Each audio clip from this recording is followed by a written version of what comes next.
Hoy día de paro nacional, con justas reclamaciones de los colombianos, quiero manifestarme de la siguiente manera.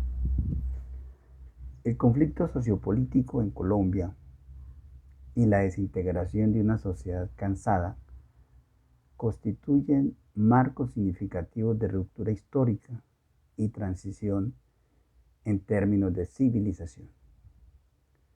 Colombia atraviesa una profunda crisis que se ha visto agravada desde el principio de los 90, cuando debió ser todo lo contrario, con el cambio de constitución y el establecimiento del Estado Social de Derecho.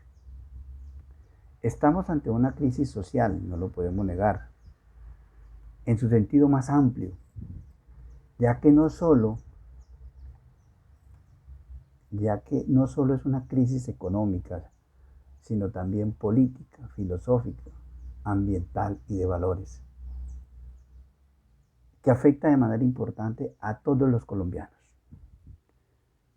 La importancia y el impacto de los eventos que estamos viviendo en lo que se refiere a la transición y ruptura histórica, podemos compararlos con los de la Revolución Francesa y, por qué no, también con la Revolución Bolchevique.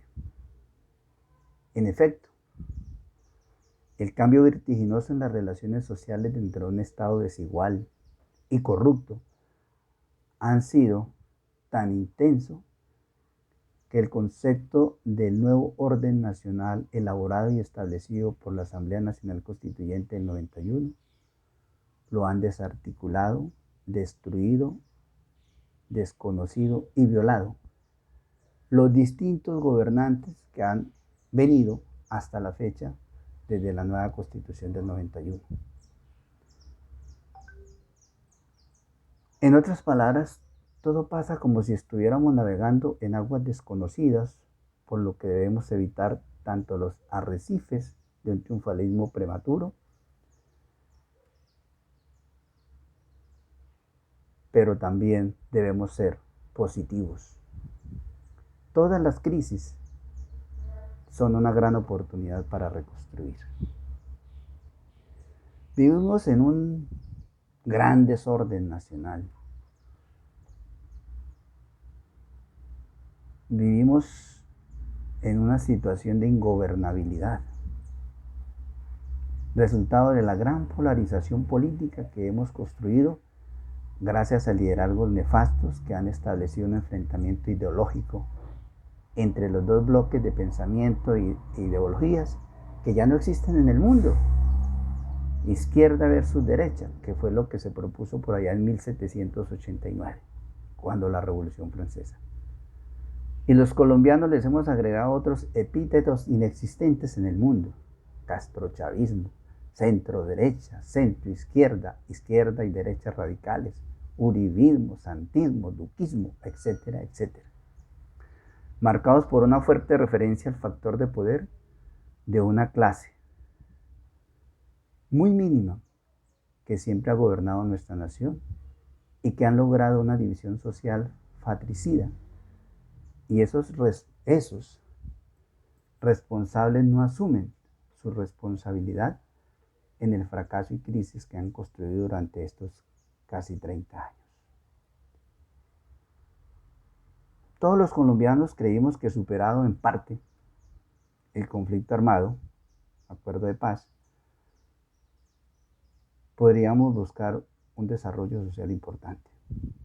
Pero hoy tenemos nuevas formas de conflicto interno que cuestionan legítimamente las bases de un sistema de gobierno que ha imperado, como ya lo dije, por más de 30 años y que ha desconocido el Estado Social de Derecho, democrático y participativo. Aunado a ello, la violación de manera sistemática de derechos fundamentales y derechos humanos de todos los colombianos. Hay algo que me llama a mí la atención hoy: es las voces de los presidentes o representantes de gremios como FENALCO, la ANDI, la ANIF, Acuanal, ANALDES, la ACM, la COPIA, SOCAña, ACP, Camacol, Confecámaras, Colfecar, COTEL, COSAC, FENAVI, FEDEGAN, entre otros, que considero yo tienen una posición mezquina e hipócrita frente a quienes representan, dado que los vemos muy molestos con el paro y los bloqueos que se realizan en las vías, y culpan a las personas que están protestando en la calle. Es que la protesta se hace en la calle de la crisis, cuando los efectos o el efecto de la protesta social tiene unos orígenes muy distintos. ¿Y por qué no protestan entonces? ¿Por qué no alzan su voz contra quienes generan realmente o generaron esta crisis social, política, económica, ambiental y cultural durante tanto tiempo?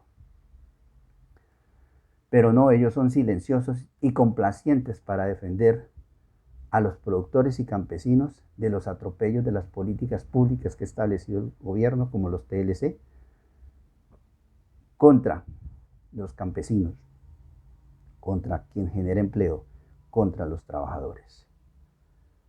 Generalmente estos personajes nombrados allí ganan millones de pesos. Son unos buenos para nada y comodín de los gobiernos de turno. Hay otra cosa que llama la atención. Hoy escuchamos al gobierno y en suma toda la rama ejecutiva, incluso legislativa, y muchas voces, hablando de caminos humanitarios, corredores humanitarios. Quiero dejar en claro, como abogado constitucionalista, que es un error importante utilizar esta clase de términos en una situación como la que vive Colombia interna, que de acuerdo a lo establecido en las convenciones de Ginebra de 1949 y demás acuerdos y principios que se relacionan con dichas convenciones, tenemos, por ejemplo, dos principios importantes: el libre paso o caminos humanitarios y el principio de urgencia, establecidos en el marco del derecho internacional humanitario y que hacen referencia al artículo 23 de la Cuarta Convención de Viena de 1949. Allí se establece que este término de caminos humanitarios tiene una restricción, ya que solo es aplicable en el caso de los conflictos armados internacionales. Por lo tanto, ni los conflictos internos ni las catástrofes naturales tienen campo de aplicación en esta situación. Es un error que cometemos siempre los colombianos de aplicar terminología, pero desconocemos realmente en qué momento lo podemos hacer. Esperamos que los problemas reales de la protesta social se solucionen y que esas famosas mesas de trabajo podamos los colombianos todos conocerlas, su desarrollo, bajo los principios de participación ciudadana y derecho a la información. Que no sean allí por debajo de la mesa y salgan con comunicados sin saber realmente qué fue lo que pasó y conocer la real postura de quienes dicen representarnos. Porque millones de colombianos no nos sentimos representados, ni en el Congreso de la República, ni en esas asociaciones, agremiaciones y demás. Somos muchos. ¿Y cómo nos van a oír? ¿Y cuándo nos van a oír? A los ciudadanos comunes y corrientes. No es reunirme yo con yo. Los problemas, señor presidente, no se resuelven mandando policías y soldados. Y un llamado a la Policía Nacional, al Ejército. Somos todos colombianos y hermanos. Cuando les den la orden de usar la fuerza bruta, las armas letales y no letales, desobedézcanla. Es un acto humanitario y es un derecho legítimo de no atentar contra la vida de los demás. Y ya que dice el ministro de Defensa y el ministro del Interior que esas armas no letales no causan daño, sería importante que ellos dieran el ejemplo, pongan un ojo o su cabeza y les disparen a ver qué pasa, para demostrar que realmente no causan ningún daño en la vida y en la salud de las personas. Queremos que todo esto se solucione en paz, a través de un diálogo constructivo, real, sincero, verdadero, con voluntad política, y que se haga realidad el Estado social de derecho que tanto promovimos los que estuvimos en el movimiento estudiantil de la séptima papeleta. Buen día, muchas gracias.